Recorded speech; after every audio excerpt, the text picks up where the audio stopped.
is to my soul. The leader of the valley, in him alone I see all I need to cleanse and makes me fully whole. In sorrow he's my comfort, in trouble he's my stay. He tells me every care on him to roll.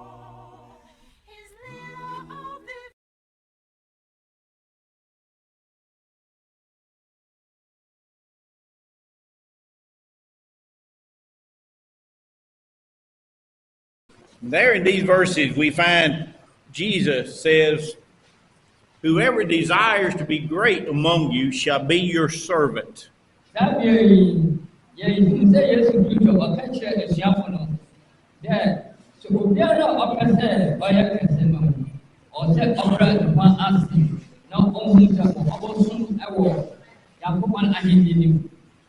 And whoever desires to be first shall be slave of all.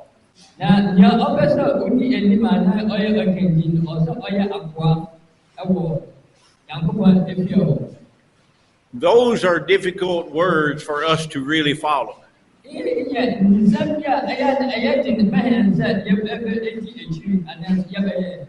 Because again, it sounds backwards.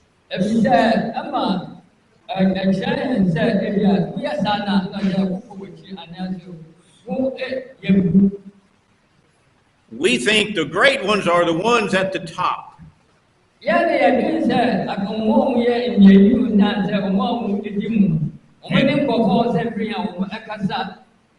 And the servants, well, they are the ones at the bottom.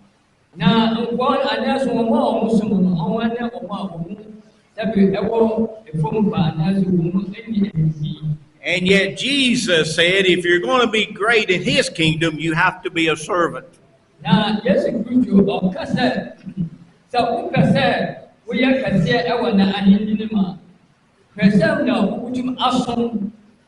These words come immediately after James and John asked Jesus to let them sit on the right and left hand in his kingdom.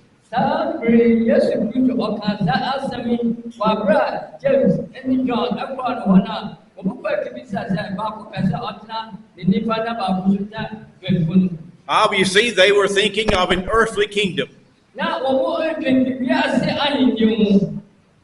They wanted positions of power and influence.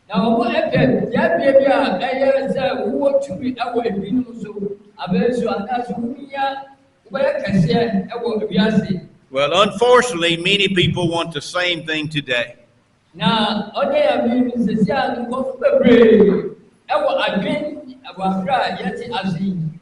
Modern theology said that Christ will give you that if you follow him.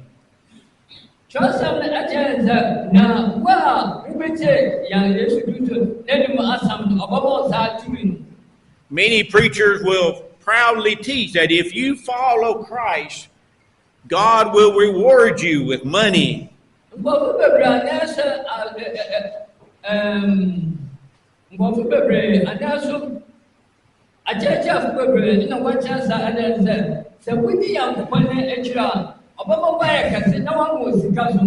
God will reward you with great health.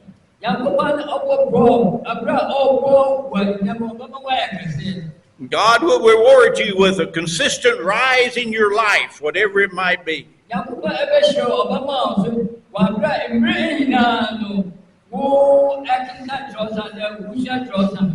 In other words, if you follow Christ, your life is going to be great.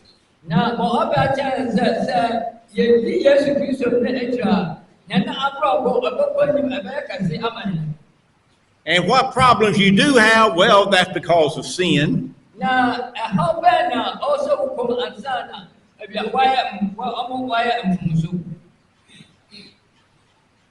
But yet, that's not what Jesus talked about. Jesus talked about servanthood.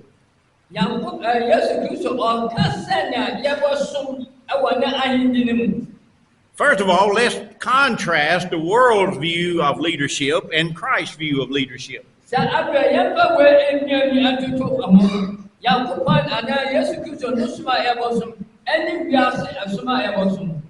How does the world view leadership?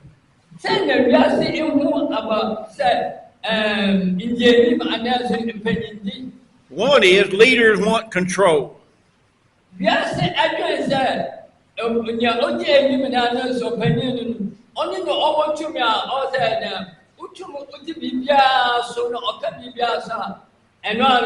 Look at Mark 10:42.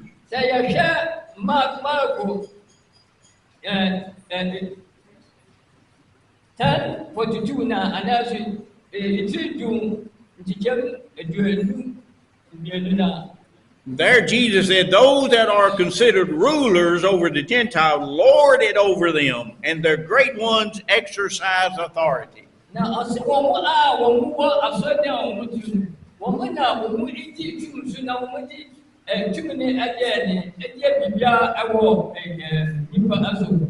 the idea of Lord signifies an oppressive domination.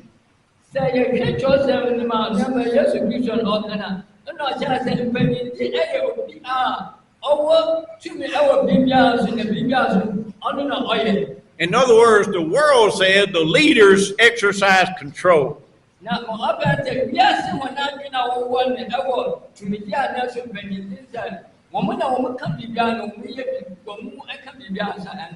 They are the boss.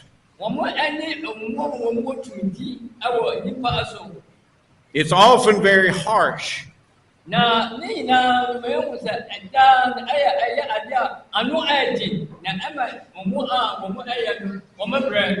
You either do things my way or you're gone.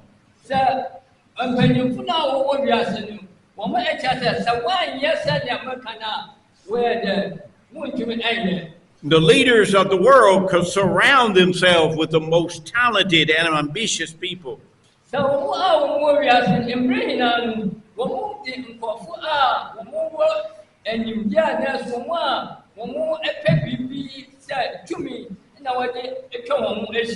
want people who can work hard,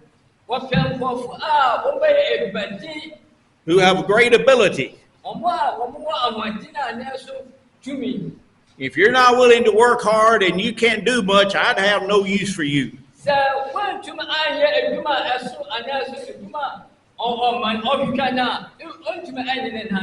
The leaders of the world want luxury.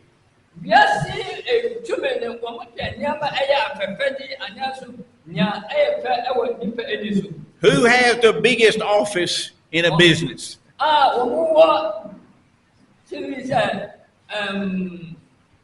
It is.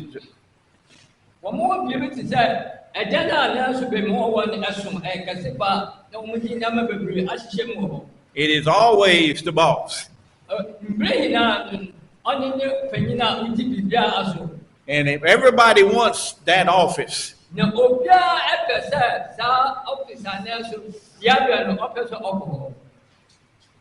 and yet as we look at Christ's view of leadership, we find it completely different from that.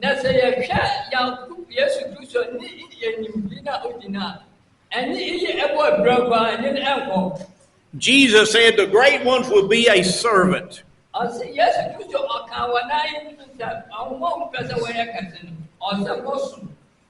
read that the phrase called to serve is found about 1,600 times in the New Testament.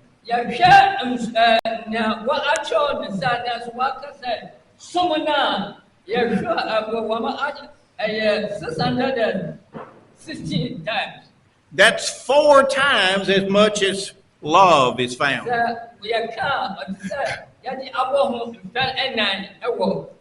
That's 5 times as much as faith is found.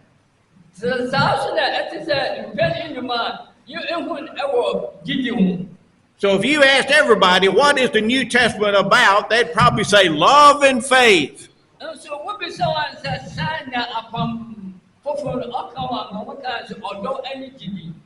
But even more than both of those combined is the idea of service.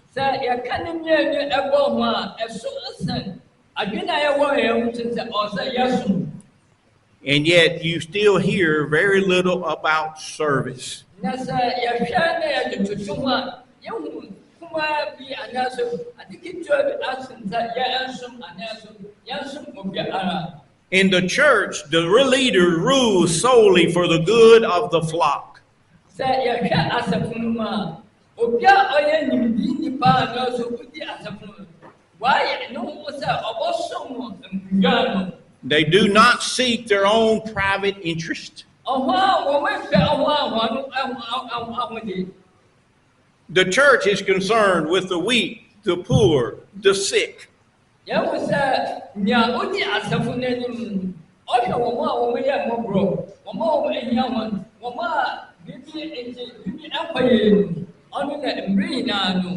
Well, if I had a business, those are not the ones I'm concerned with.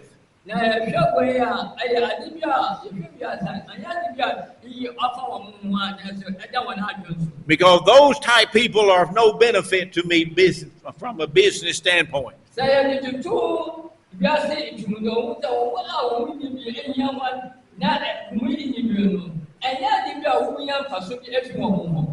Christian leaders are more concerned with serving God than having a good life here.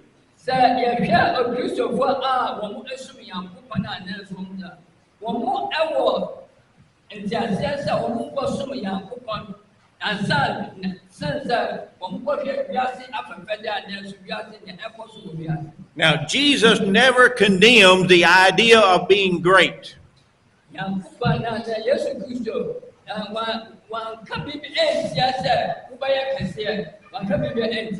Jesus is not saying you should not want to be great.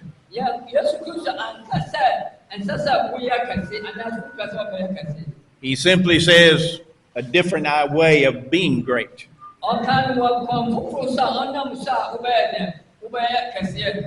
what does it mean to be a servant?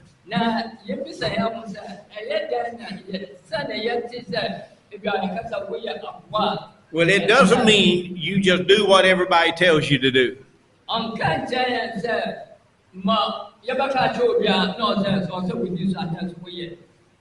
That's nothing more than slavery. Slavery is a forced service to others.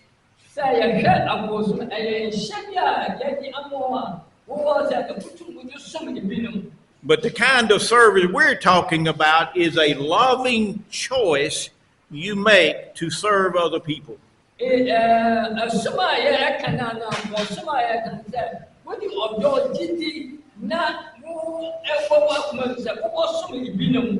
And you can only love by choice.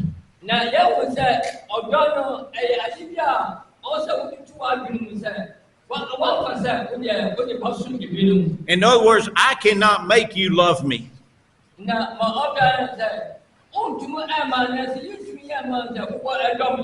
I might can make you serve me,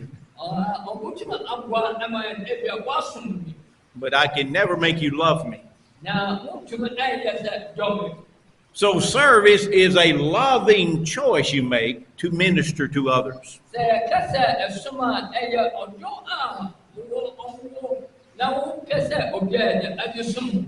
Obviously, the greatest example of this is Jesus.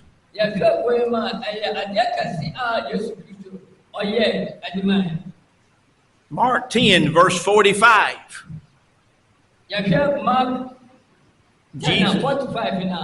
There Jesus said, for even the Son of Man did not come to be served, but to serve.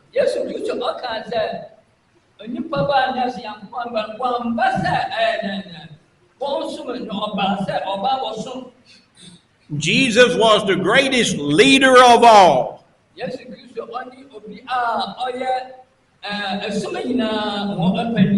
And yet he himself says, I'm nothing but a servant.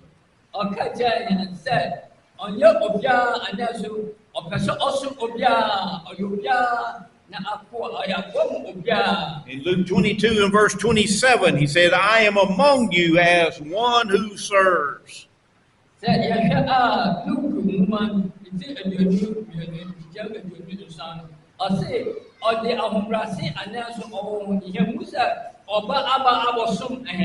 You see, we are commanded to be servants.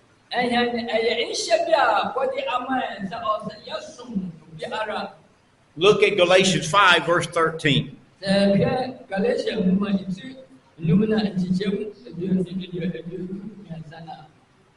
There Paul said, brethren have not been called to liberty, only to do not use liberty as an opportunity for the flesh.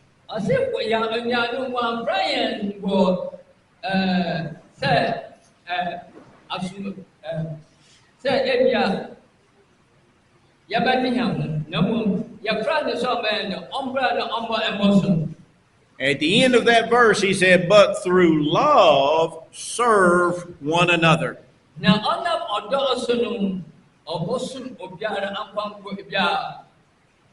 That means that all Christians are to serve everyone else.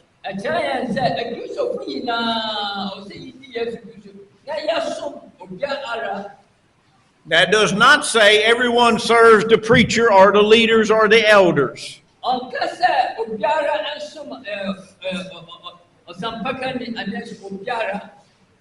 Everyone serves everyone else. That means the preachers and leaders are just as much servants as anyone else.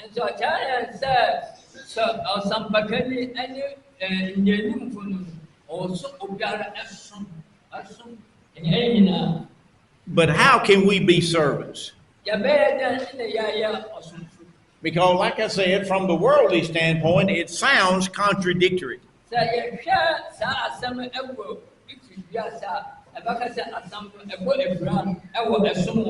Because in our minds, the leaders are at the top and the servants are at the bottom.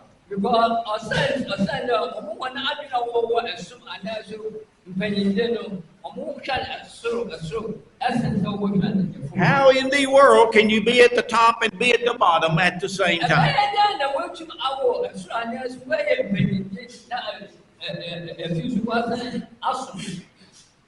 Last year I had one person tell me that sounds like sometimes you're a servant and sometimes you're a leader.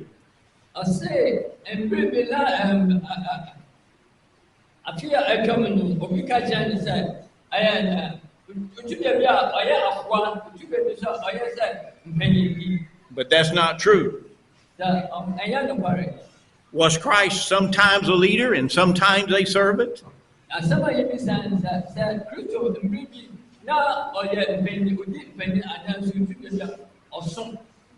And of course the answer is no. Christ was always a leader and always a servant.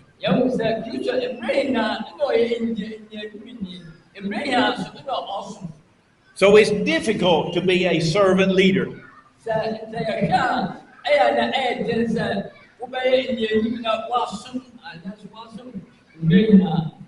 We have in the church, we have preachers who love to call themselves ministers.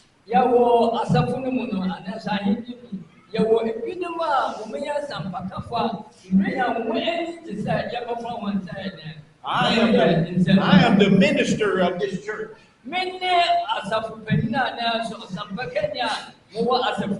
And yet he elevates himself above everybody else.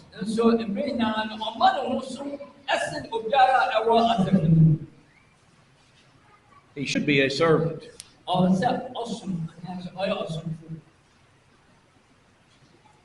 You see, being a servant is not about a skill or position, but it's an attitude.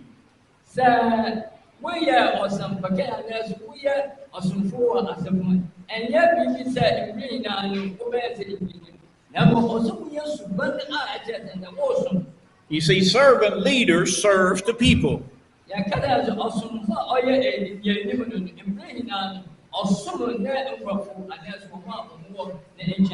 That doesn't mean you always do what they tell you to.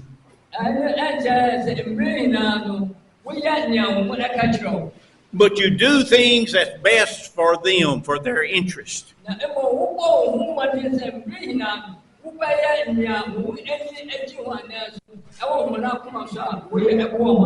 You're motivated by a loving concern rather than a desire for personal glory.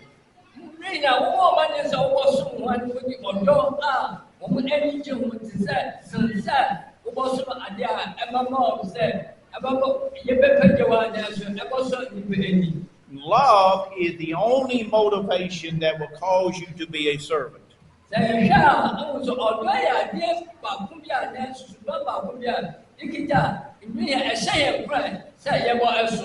If you do not love the people, you will never be a servant.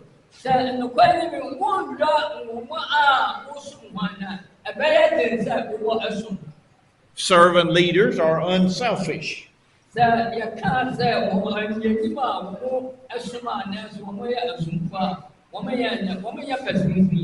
That means you're always going to be aware of the needs of others.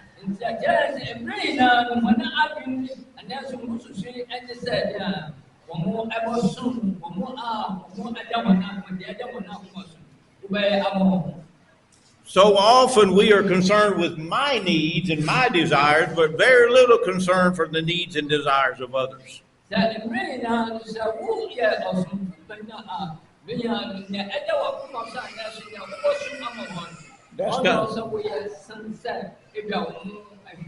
That's exactly opposite of being a servant leader.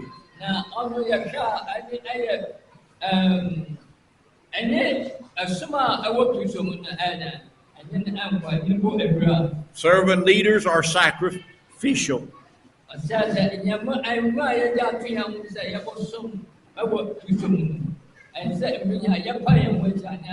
And of course, Jesus was the most sacrificial of all.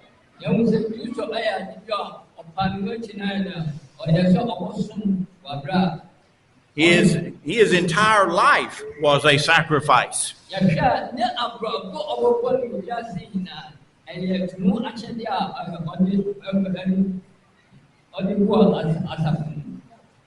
The Apostle Paul exemplified the sacrificial nature of a servant's heart.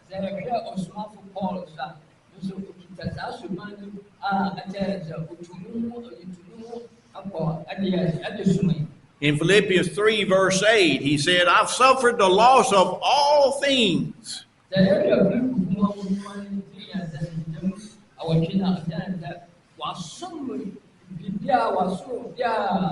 He said all the fleshly things that he had, he counted as nothing but garbage.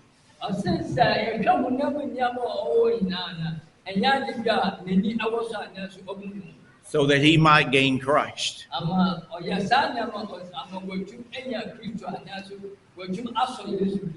We also see that servant leaders are humble.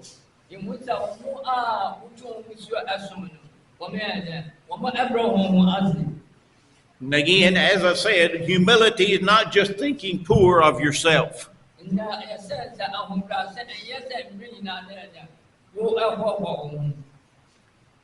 It's not thinking that you are nothing. As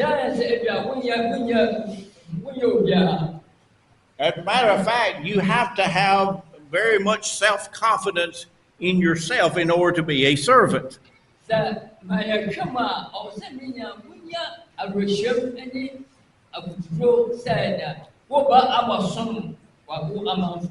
You are confident in who you are and your position in life.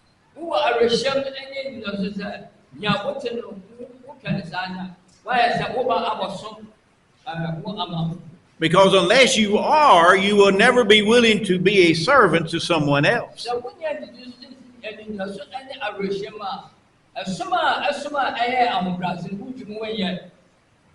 The way we treat others is a reflection of how we think about ourselves.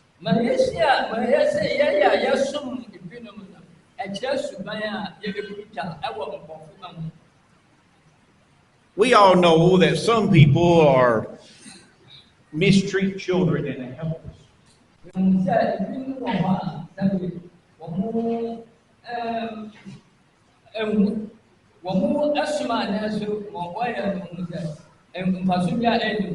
We all know that sometimes men will abuse their wives and abuse their children.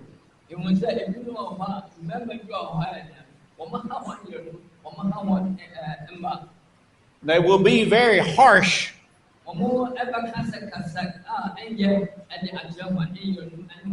Often they would say things like, "You are terrible, you're worthless."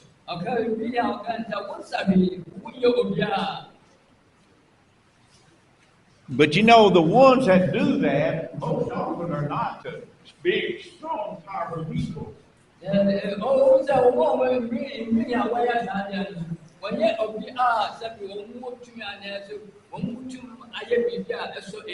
But rather, they are the ones who look at themselves and say, "I am nothing."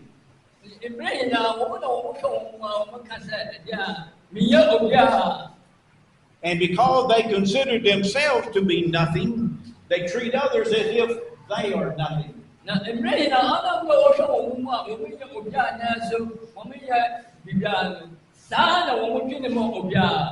They're nowhere they're trying to build themselves up by bringing other people down.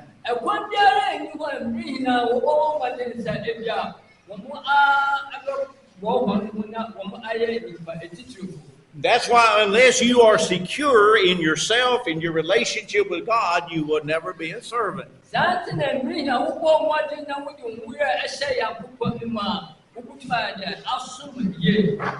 You see, humble people do not focus on the rank.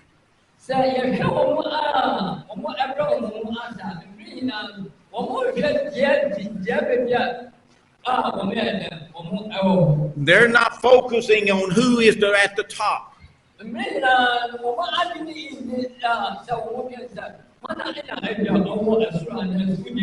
But they're simply focusing on the idea of service.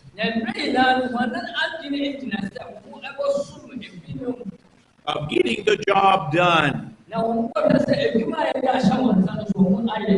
Look at Apostle Paul, for instance.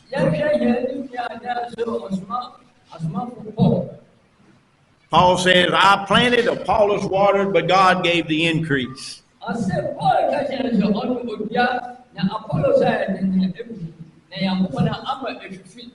In 1 Corinthians 3, verse 5, who then is Paul? And who is Apollos?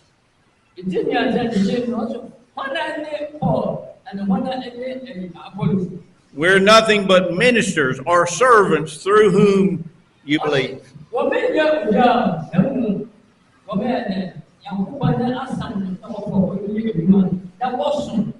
In other words, Paul is saying it makes no difference.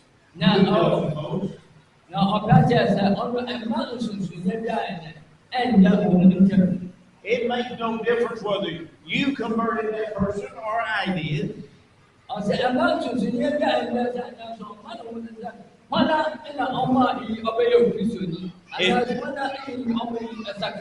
It's not about who gets the credit.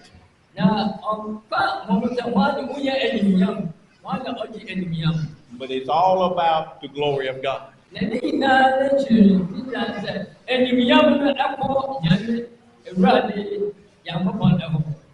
You see, gratitude is the mother of humility.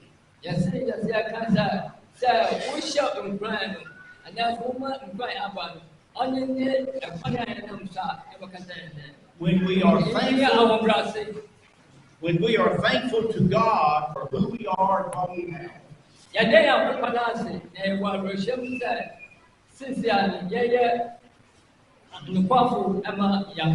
then we'll be willing or able to be humble.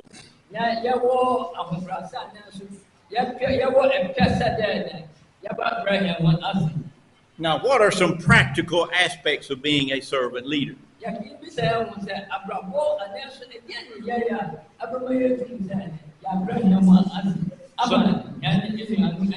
Some of them we've already kind of hinted at. Hinted, or I gave an idea. Okay. Servant leaders do not worry about who gets the credit.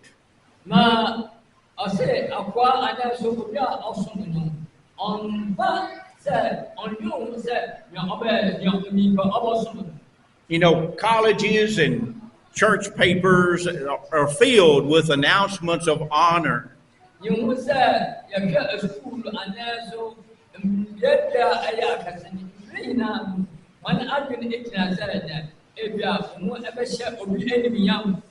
Universities will say their faculty members spoke at this seminar or that seminar.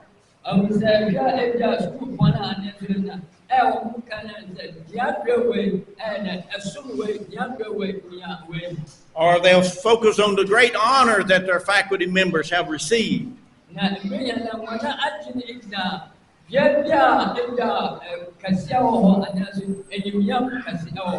Well, that works good for colleges.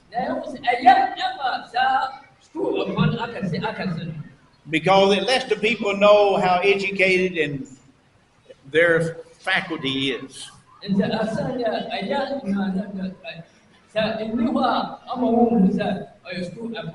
Well, oftentimes as preachers, we want to do the same thing.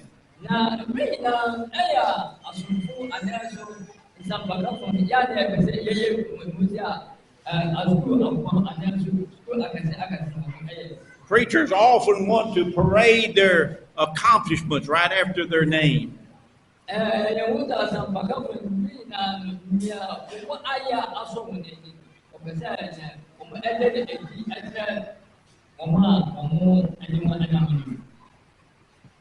So and so PhD.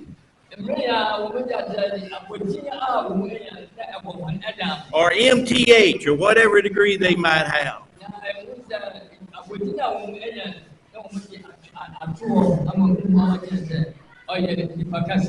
Last year I baptized 50 people.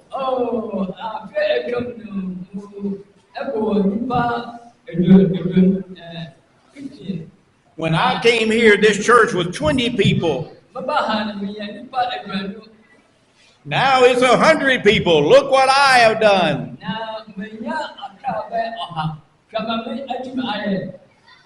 We want to be sure everybody knows what I can do and have done.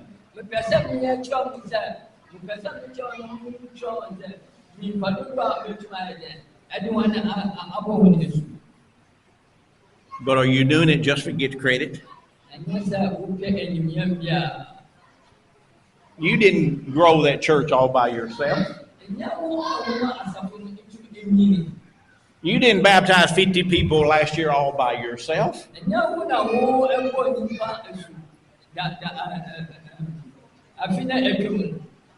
You had a lot of help. It could never have been done if you did not have help.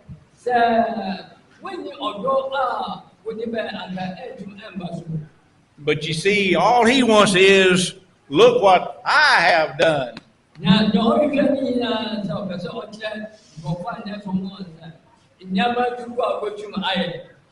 Servant leaders do not worry about who gets the credit.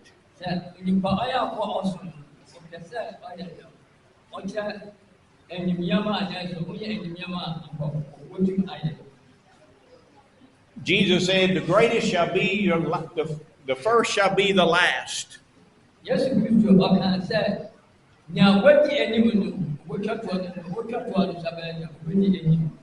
Being last doesn't mean you do nothing.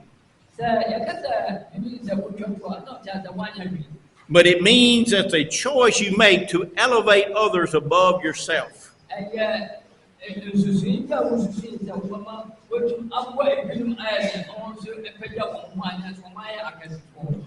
And that brings us to the next point. Servant leaders are the last.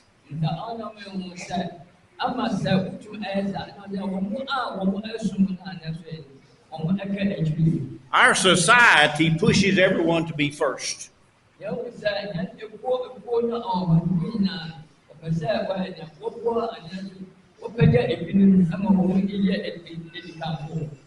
Everyone must strive to be first.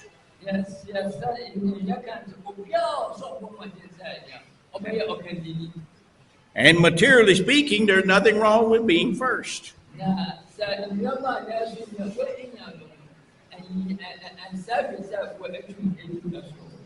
But when you're last, that doesn't mean you always want to be first yourself.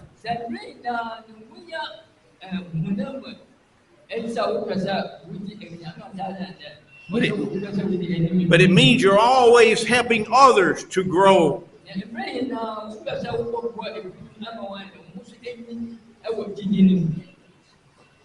Even to the point they might be better than you.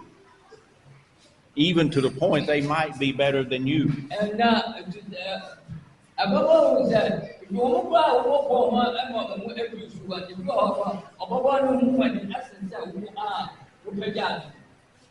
How many times have preachers refused to encourage some person, young person, to be a preacher?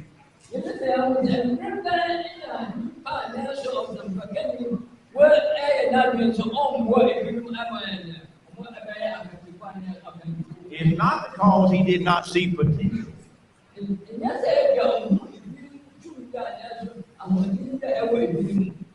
He understood, oh, he has a lot of potential. He may be a great preacher,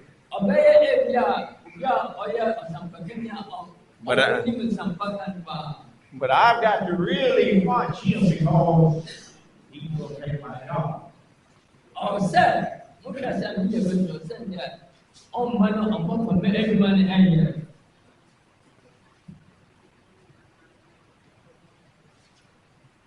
But let me give you an example.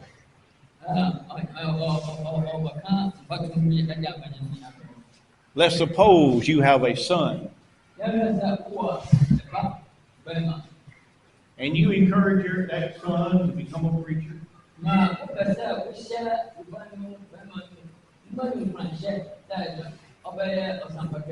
he grows up and he becomes great.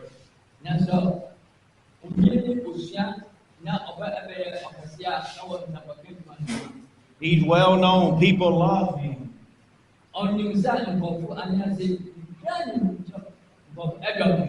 when he speaks, everybody says, "Oh boy, I love to hear him. He's a great speaker."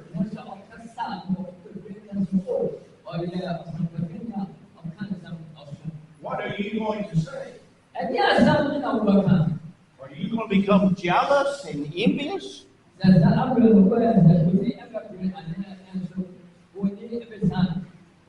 I don't think so. More than likely, you're going to say, "Well, thank you, that's my son."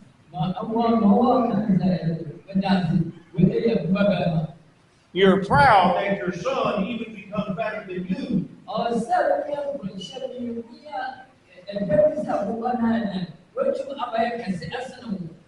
Because that's your son, you love him. And it doesn't bother you a bit that he's more honored or gets more credit than you.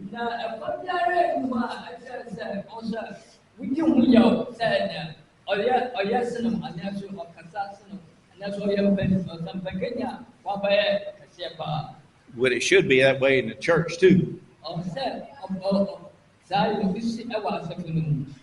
And yes, someone might become more honored and glorious than you.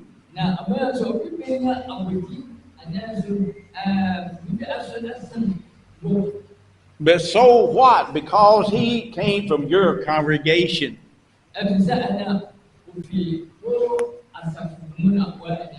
You had a part in him growing up that way. You see, you're so honored at his progress and growth that you don't care who is first.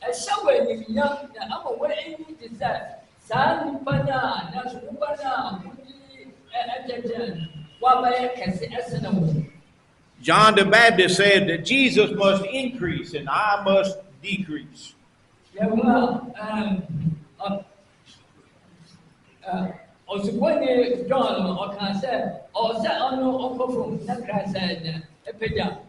In Acts chapter 13, when Paul and Barnabas went on their first missionary journey,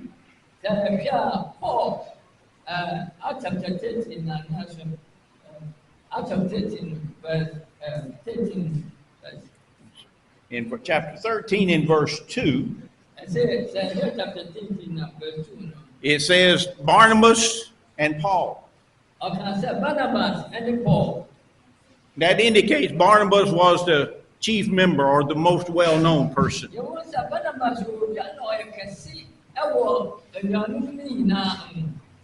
But in verse 13 of the same chapter, we find it's simply Paul and his party.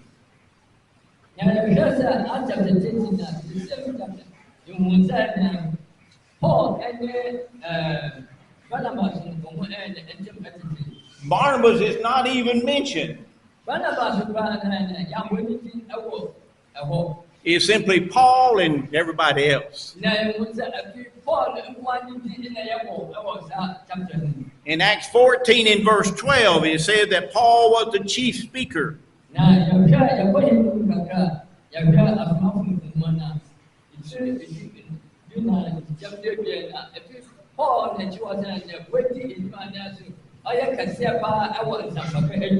So in other words, it starts out as if Barnabas was the chief member, the most well-known person.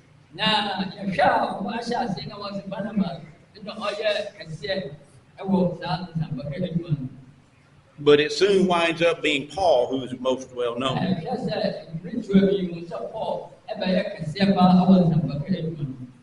But Barnabas is not concerned.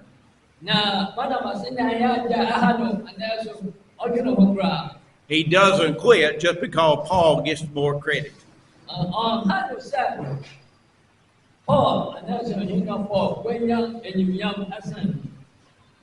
Servant leaders do not put themselves above everybody else.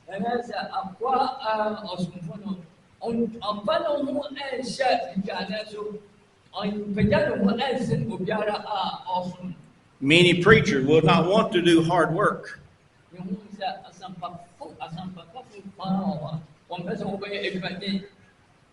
I'm a preacher. I'm not supposed to do that kind of work.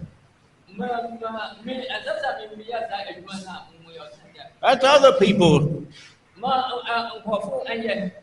I'm a preacher. But as we said before, Jesus has not asked us to do anything he was not willing to do himself.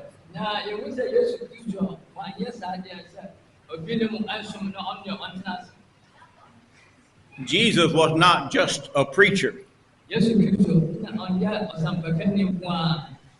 He was also known as the carpenter's son, which indicates he likely did the work of a carpenter before he became a preacher. Paul was a tent maker. Being a tent maker was hard, dirty, nasty work.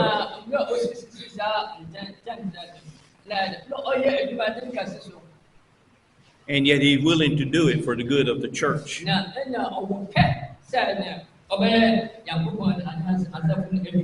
Jesus never threatened anyone if they did not do what he said.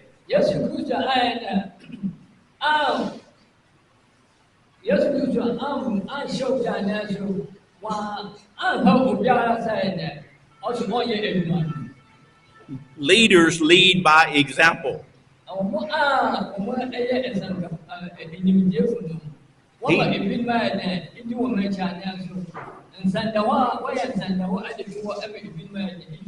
You see, he did not just tell other people to be servants.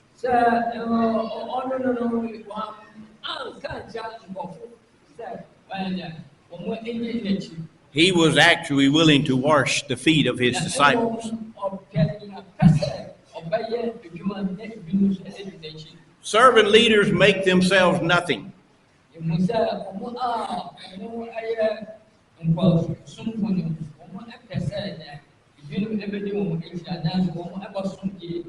The scripture said that Christ made himself of no reputation.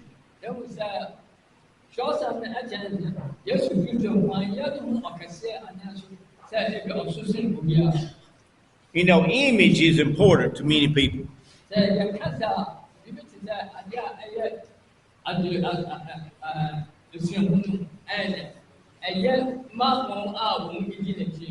You know, politicians want to make it appear like they are good and wholesome and smart.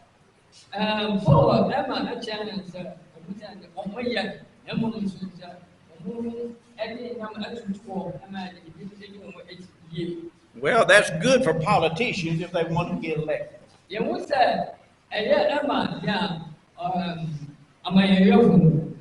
But preachers are not running for office. But yet oftentimes they want to do the same thing. They put themselves above everybody else. They will call themselves reverend or some other name like that.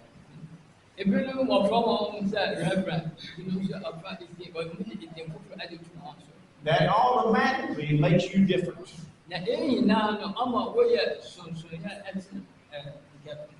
Oh, I'm not like you, I'm reverend.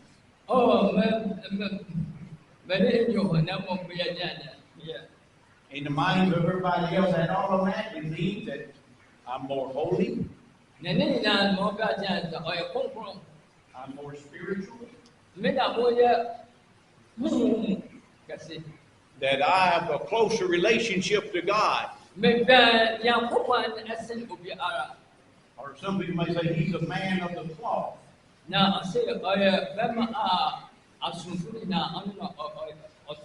You see, that automatically places him above everybody else.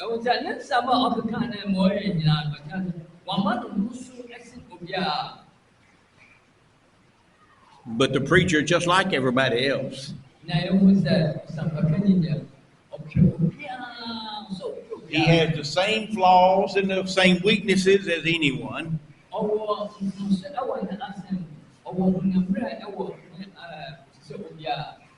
Even Peter said, he was nothing but just a fellow elder.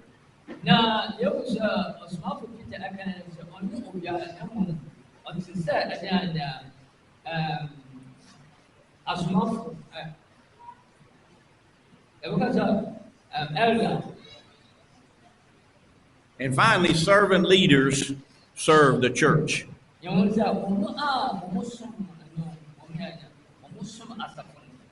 In other words, no part of the church exists for their own benefit.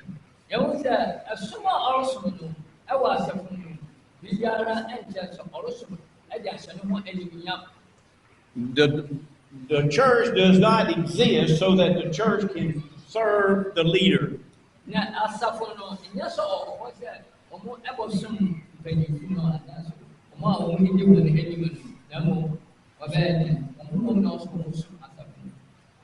And yet so often that's what leaders want.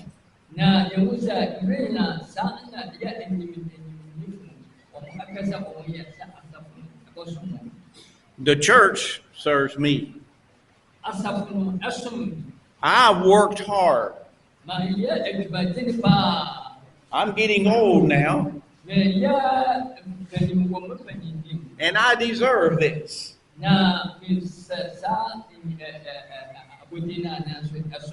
So I'm the boss.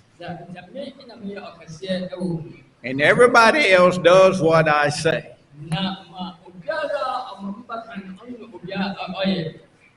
And when something works, I get the credit because I was the leader.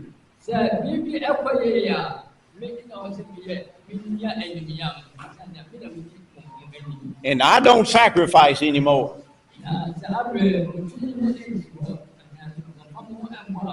Oh, I used to, yes. You sacrifice, but I don't anymore. Because you see, now I'm the leader. That's not a servant leader.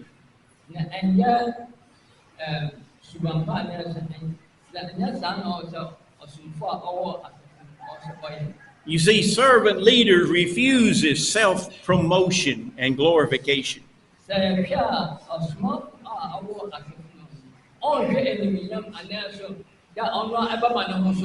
Servant leaders never demands authority and obedience over love and unity.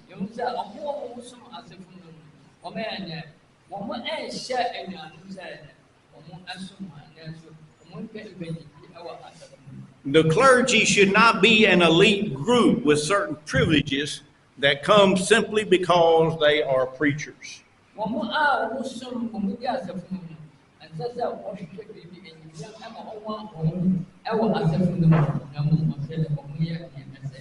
No church is ever split over who wants to be the boss. I mean, who wants to be a servant, excuse me.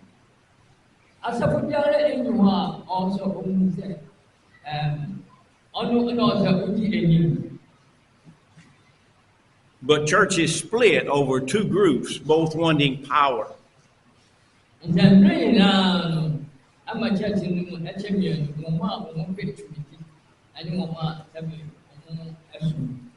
And that's the exact opposite of servant leadership.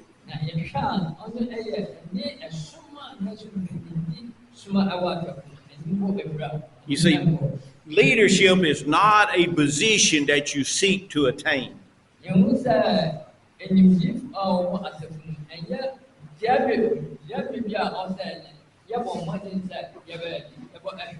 Servant leaders is a way of living.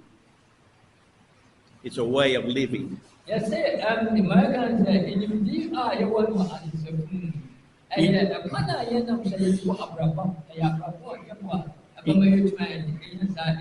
You live not for your own benefit,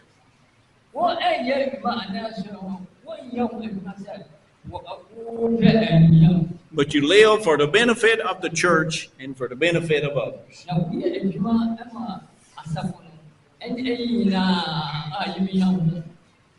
Is that not what Christ did? And we are to follow the example of Christ. So therefore, that's the way we should live as well. That's the way we should live as well.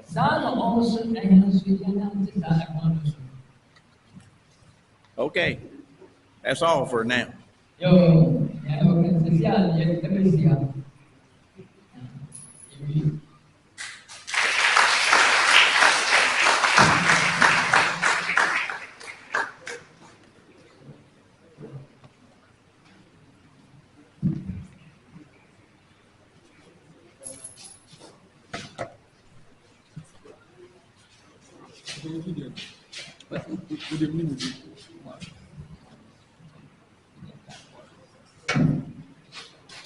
We thank Mr. Morris and Mr. Jerry for their wonderful delivery.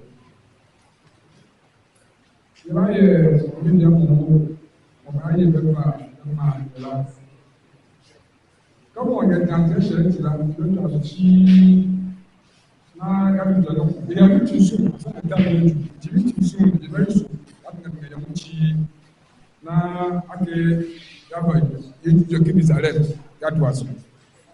so the church will be on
Stand for questions and answer. So we invite you.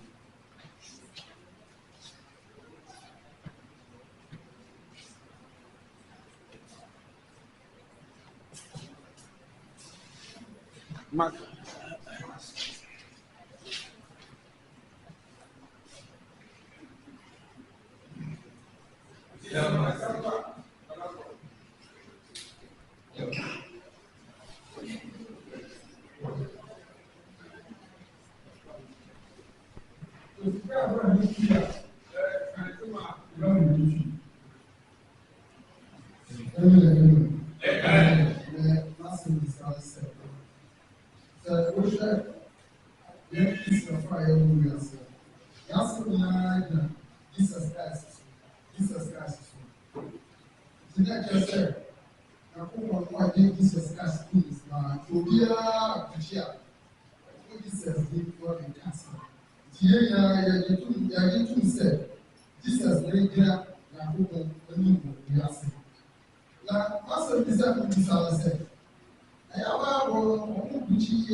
But second one can be on second one.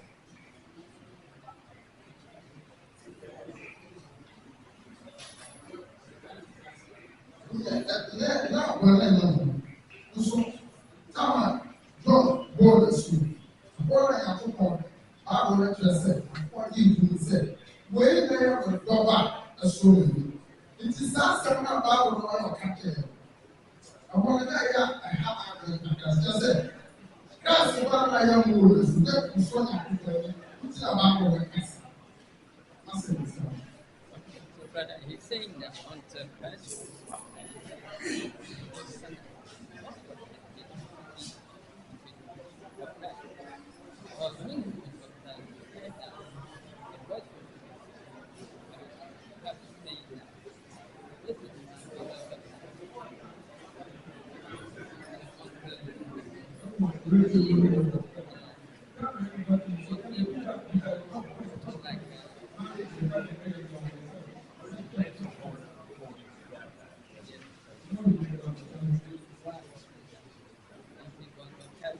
God said that this must be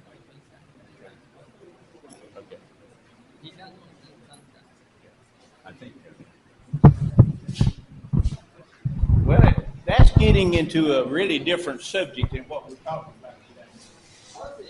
Yeah, because the answer now, and I was The way I understand the question is,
Them say, you kind of say Christianity is centered on Jesus Christ. And the kind. Yeah. Through Christianity and baptism, by. The Ecobai say, yes, was Subona or boy. Well said, before Christ, that argument, that Acoba said, in any Christian, when you only papa, Christ. Enti over ha say obi pa wiase no ye bibi kakra no say ana we ni Kristo no ana we ni Kristo no. Enti ebna John the Baptist ebo asu no ka kire won say John ankasa ba ye na obo asu no what again say John ni Kristo no ana no say die only Kristo no pepra me say na say efawa ne mo no oba enti niema Yesu wo born asu no one and say send your nipa be hu say ono ne agekwa enti na mra wo born asu pe eni no fi soro won krokro sane te say abronoma na eka say oyi ni mi doba oso na ni enti nienti a Kristo bu asu enye say obo asu fobone ba say na nipa ni nyina be hu say ono ni Kristo because we talk do ebo asu nyina hwiensi but ono no boy a and then the cat said, we need to double also money. But what you say? So that is the answer to that question.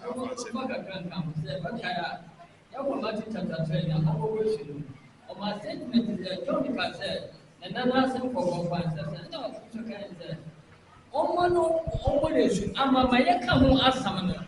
I'm the work about fulfillment of the Lord and of the prophet. What prophesy? So, Baba. I don't know. It's a fulfillment of the prophecy. And it's done on bonus.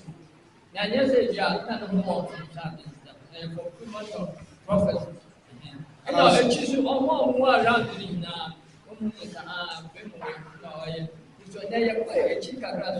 After that, in the ground, so what is our Christ? What's that? A secret because you know who we sorry, yeah, I will do this. Before, no, before baptism, a fulfillment of what the prophecy. And all you need for 3 years, not the new again, because and the name of the air. We don't know, this is a fulfillment of prophecy.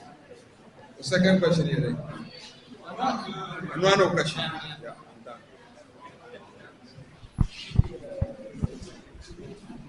Questions?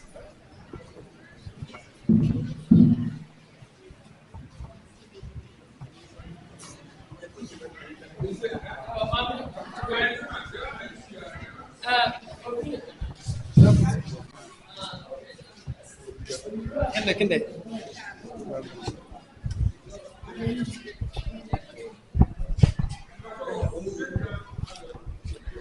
Pacho. Yase, Chara Prasan Kwana ye. Asoria, ye dear Chia Benyankwa. Anasa, Onona. Yasuma, Yasumni ya Benyankwa. Na Sabi Asol Bibli Adoso. And so, Yenina Yasum Yanko Pombakuna. Nti sa nkwafuna omosom different charge no.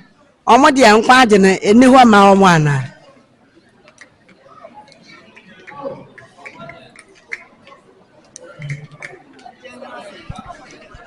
Besbandio. Me say, I'ma say, Cherry Francis Kwana ya sorry a. Yasum yi a ye benyankwa. Na other charges be na aba ye nyina yasum nyama ba konso na yabo ni dinu sa omo ade omo sum Cherry Francis for no ene sa nkwafo no omo nkwaje na ni ho ma omo ana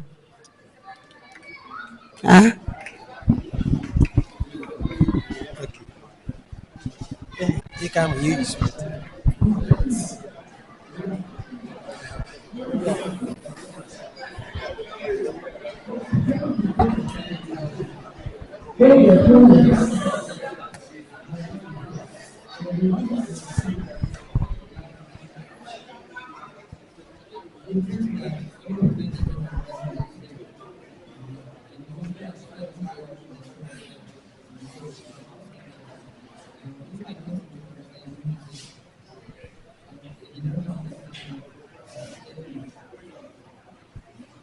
Okay, again, that's getting off the subject of what we're talking about today.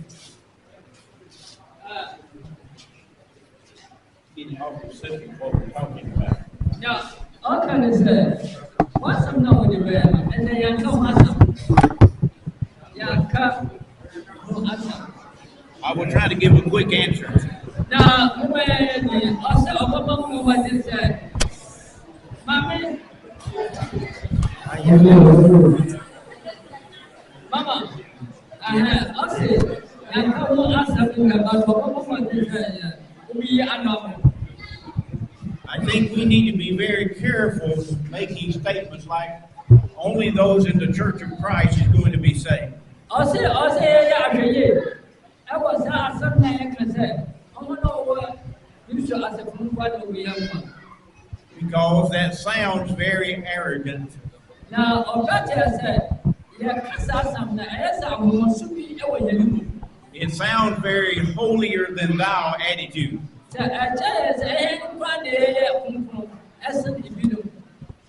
To everybody else outside, it sounds like I'm right and you're wrong.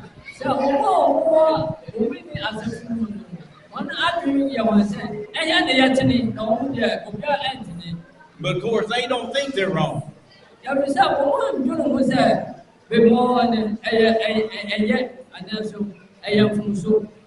They think they are just as spiritual as we are.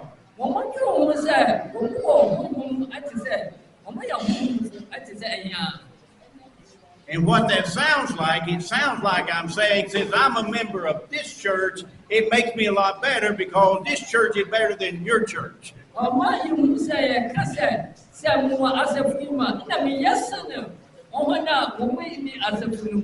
of course, that's not what we're saying. We simply need to be saying that we have to follow the Bible. Just teach them the Bible rather than teach them what the Church of Christ says.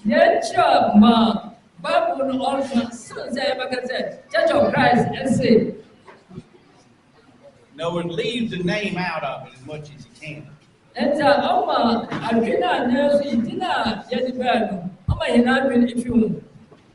This story was told to me, and I'll just repeat the story. Let it go.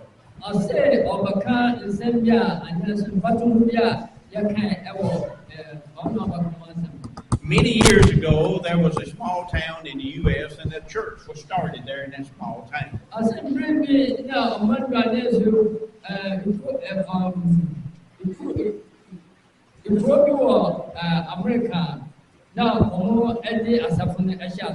And when it started, everybody in the community would say they were glad you were there.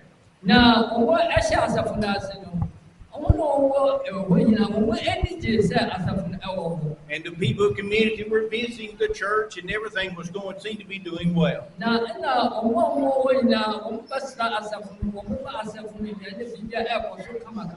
But after about a year or so, they had a preacher come in for a gospel meeting.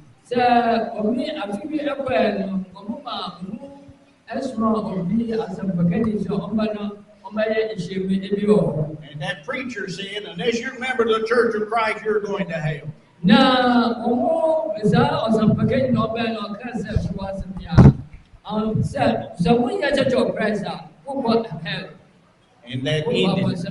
that ended the whole thing.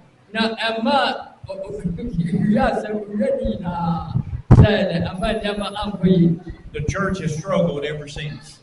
The church in that community has struggled ever since.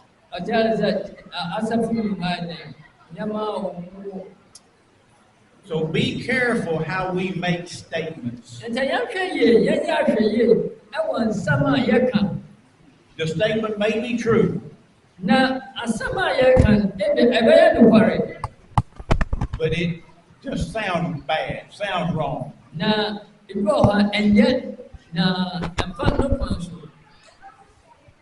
So I'm going to stop it there. Okay. I'm not going to say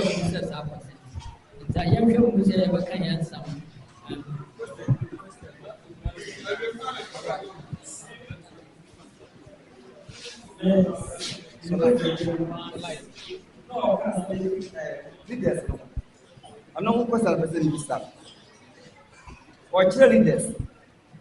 According to the Bible, in our son, the leaders. Pɔtee sɛ leader. Bible mi ate aseɛ sɛ elder and then deacons ɛna yɛyi wɔn. Sɛ anka anyɛ yie koraa no, asɔre amba. Akadeɛ sɛ mehu sɛ preachers no ɔmbɛtete nkurɔfoɔ a within a short time yɛde asɔre bɛhyɛ wɔn nsa sase elders anaasɛ deacons. Leaders yi a wɔayi wɔn no, wɔn nim sɛ akɔyɛ sɛ wɔn sensɛn hɔ. Nti deɛ wɔn pɛ no ɛna wɔn bɛyɛ. Ɛna wɔn sensɛn hɔ nti sɛ wɔanya authority bi a wɔn tumi ɛnfa wɔn adwene ɛnyɛ bibi yɛbɛyɛ kɔnpa ɛmmoa. Na da biara leader no ɛbɛboa asɔre no anaasɛ ɛmmoa asɔre no wɔnya kɔsi.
Okay, that's a good question. And the problem is, you made a mistake in the very beginning.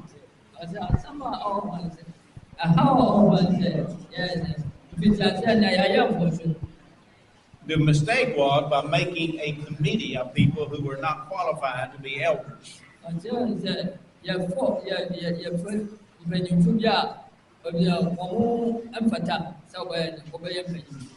But yet you gave them that authority by making them a committee.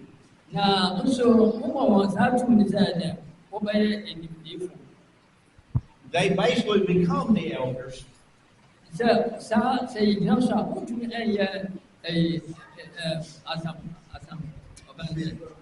Even though they're not called elders, that's what they are, really. That's the way they act. But even though they're not called elders, that's the way they act. Now, sir, woman fata anas woman and so sana yadi amo. They have the authority, and they do not want to give up the authority. Woman enya chubinu namom woman peje muna sabi wa ye trenu woman enya. Well, I can kind of understand that. Oh, sir, yes, sir, assembly assembly. I would probably be the same way.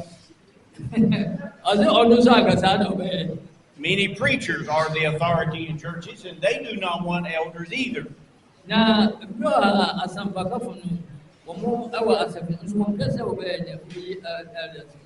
Because they know that if they are elders, all of a sudden they will not be the leader or the boss anymore.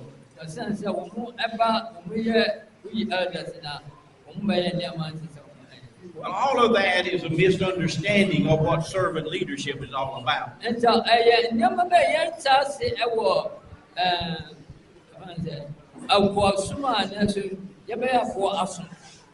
But exactly what to do in this case when you already have a committee is difficult to answer.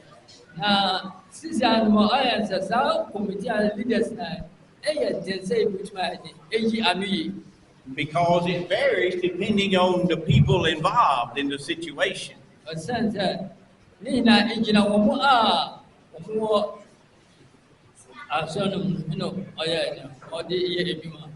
I think you simply need to do a lot more teaching on what the duties of elders are.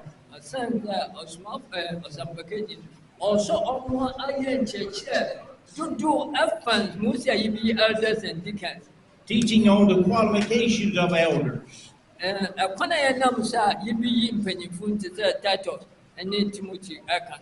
kwana wode fatum bi ade ato onam sa engina so bi a yebutum eyi won. So that they will begin to understand that even though they've been acting as the leaders of the church, they are not really qualified to be the elders. Na omusa yabetwa won also omuti ase se womo emfate se ebia obey elders ni but also omusua no one say what you say ye kira won na womo abay elders and deacons and also and hopefully then that will eventually move them to the point where they willingly give up their position. Na say ye kira na womo ti ase na aroshima ye wo obama say sa de bia na wodi amahan aspo ibigemu na afi ya baba ye asumfu. But of course you also need to realize that there's a lot of other things they can continue to do even though they're not the elder anymore. On say yet yes umutia say nyama fa ho mubutum aye wabra yinya opan say elders and deacon also umutia say so mubutum aye zade na kapim say mbra yebeyi wo mo ona so wo mbatia say na ona yeyi wo mo. Now, if they simply refuse to give up the position, well, I don't know how to answer that question. Sir, and it answer, sir, one just yes, sir, committee now, who became now Baba on the who upon Namsa, who would my answer question as to a year me. Then now the answer, committee Nayatone, or Musu Busia, no way, said, or qualified, no Musia. Qualification of elders and deacons, deacons. But at some point, the congregation will simply have to assert themselves and say, no, we're not going to follow you anymore. We want elders. And so, sir, Asafuno, I tell you, Asafuno, we now say it, now, says our committee, young demon, which you go, or sir, in your says, your person, elders and deacons, on the bottom, the congregation Atiasia. No, sir, I should be Abada, Sapakani in the so much Atiasia. Unfortunately, in a situation like that, most likely some people are going to get mad and leave the church. Nasa, yes, na, I would as a fool. Even one, a buyer one, yet nowhere there, who makes you as a fool. But that's but that's why you do not do something wrong just because you think, well, it's the best we can do right now. And the honor just a way never be from Suwa. No one can answer, son, to my eye. I'm away being elders, and I am from Su. You want to cause problems on down the road. Sir, or Jan, about the help, Ebba, yeah, I feel that's your way in it. At the Babana, how does how be? Some things are hard to correct, and this is one of them. Yes. Number 2, and from Singo, Yan 8 said, Bus and Nazu, who bay at the park. Okay.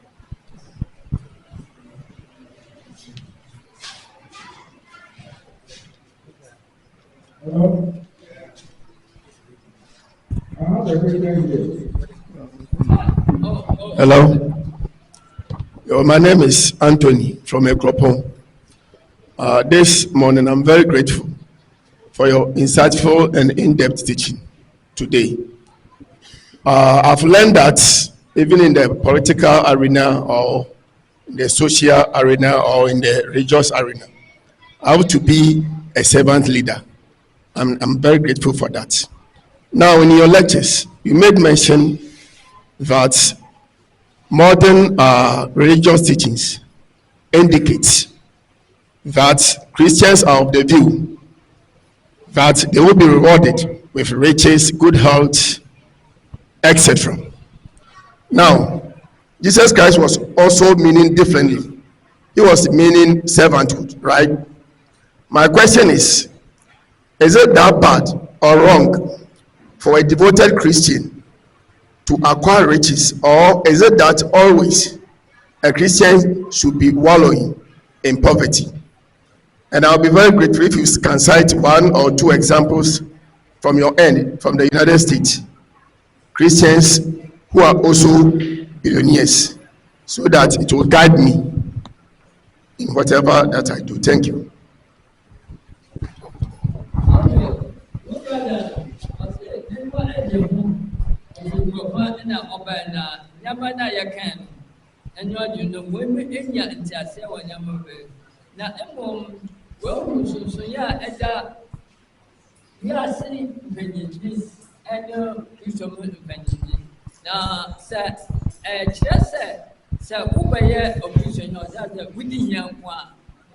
And then so says who we are so far also we are seeking it. And so what I said, Richard, and then she teacher, over church, now I didn't part to home every American at their bread.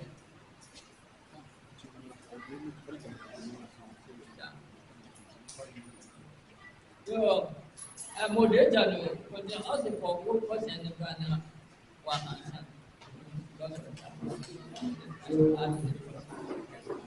I thank you for your presentation. You are very help us a lot. But in this content that I told you, I have come across a phrase that is gratitude is the mother of humility. Gratitude is the mother of humility. Can you believe that when somebody does not work, so gratitude as a leader or to take the role or member in the church, that person is not showing a character of what being a humble member or servant in the Lord's church. Because you have said that it is the mother of what? Humility. That everything dwells on what? Being what? Showing what? Gratitude. But there are some people who always show what? Gratitude, but they are not what? Humble. So I want you to highlight more on this for me. I have a lot of questions, but let's first answer this question.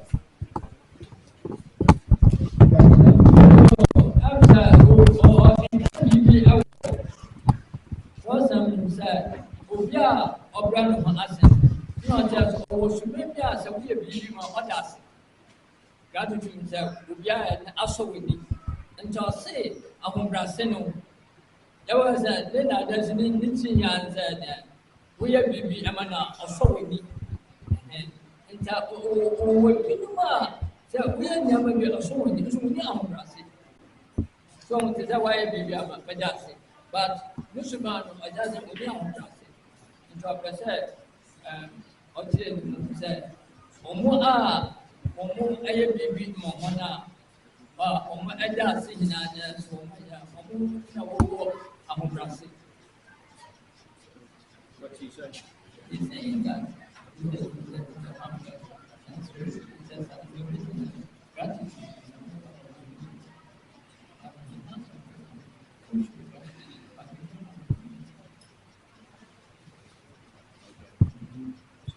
Are they really great? So he was asking about his okay Christian.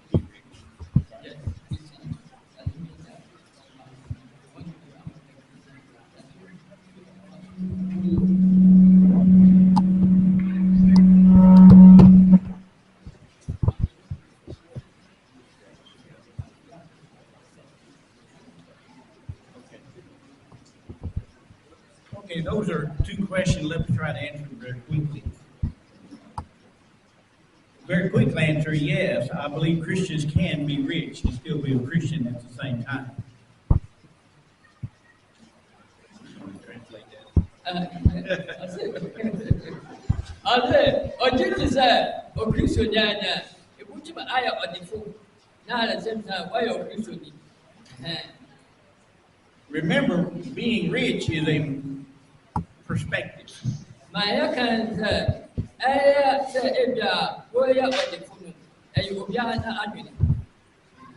In other words, if you had $10,000 US, you might consider yourself rich, and other people might consider yourself rich.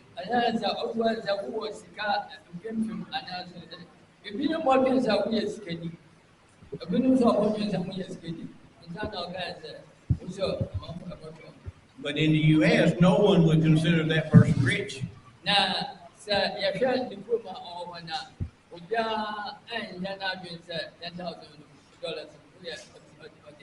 So rich or poor is a matter of perspective depending on where you're at and so many factors. Also, we are here and that's really big. Now, we are going to 10,000. On as Uja Adwin in a actual. Remember, Paul did not say money is the root of all evil, but the love of money. Yes. Or said, Paul actually said, Sika, and just said, only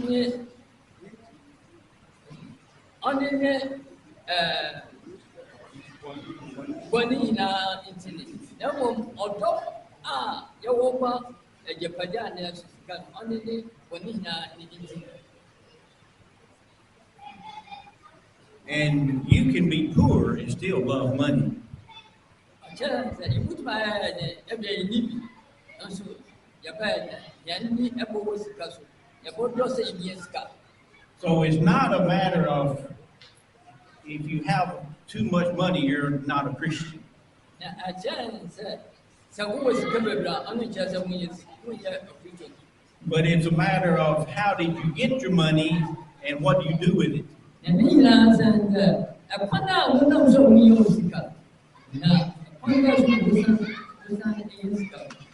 you can look in the Bible and find many examples of rich people who were faithful servants of God.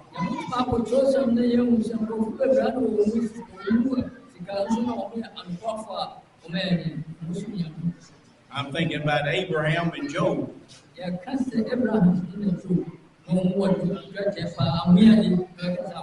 Both of those were rich people. Obviously very faithful. Even Christ said, give and it be given back to you. I'll give you 100-fold. And I'm not saying you give so that you can get rich.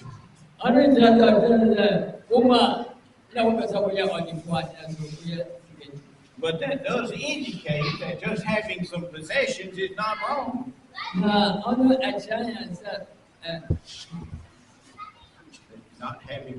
Just having possessions is not necessarily wrong.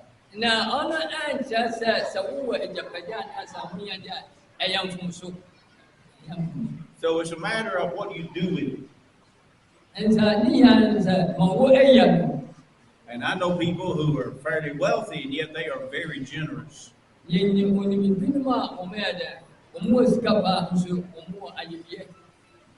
And I cannot conceive how they would not be faithful Christians. Now, the other question about being grateful.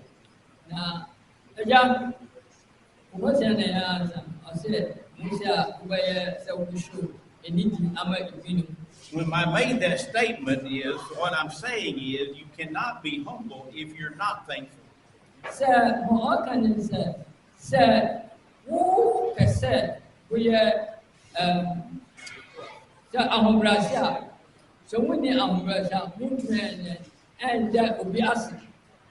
I'm not necessarily saying that every person who is thankful is going to be humble. Now,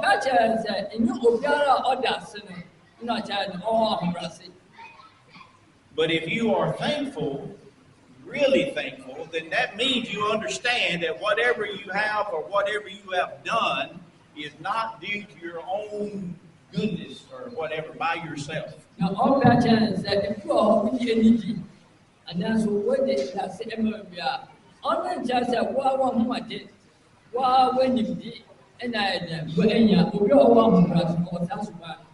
So, about the was, so, I will when you're the crown, and you put on the other. And once you understand that whatever you have done was due to help from many other people and God, then you will be humble. Now, almost a sense in Japan, and in Yamon, but if you know I walk, And where I am upon a young wall, only the within that said, and the Emma, and Yawa, But if you think you did it all by yourself, obviously I'm not going to be thankful to anybody else. Sir, who is going to say, wow, to me, wow, wow, yes, and the AJS, I am going to say, within that, And obviously I'm not going to be very humble because, again, I did it. Look what I have done. Now, sir, I don't know, yes, I know. What can I say? You obey a boy, on one, you know, and then you get no ordinary, so, Does that answer your question? What I said? The music in Musina, a woman would do so.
I found a friend in Jesus. He's everything to me. He is the fairest of 10,000s to my soul. The leader of the valley, in him alone I see all I need to cleanse and makes me fully whole. In sorrow, he's my comfort. In trouble, he's my stay. He tells me every care on him to roll.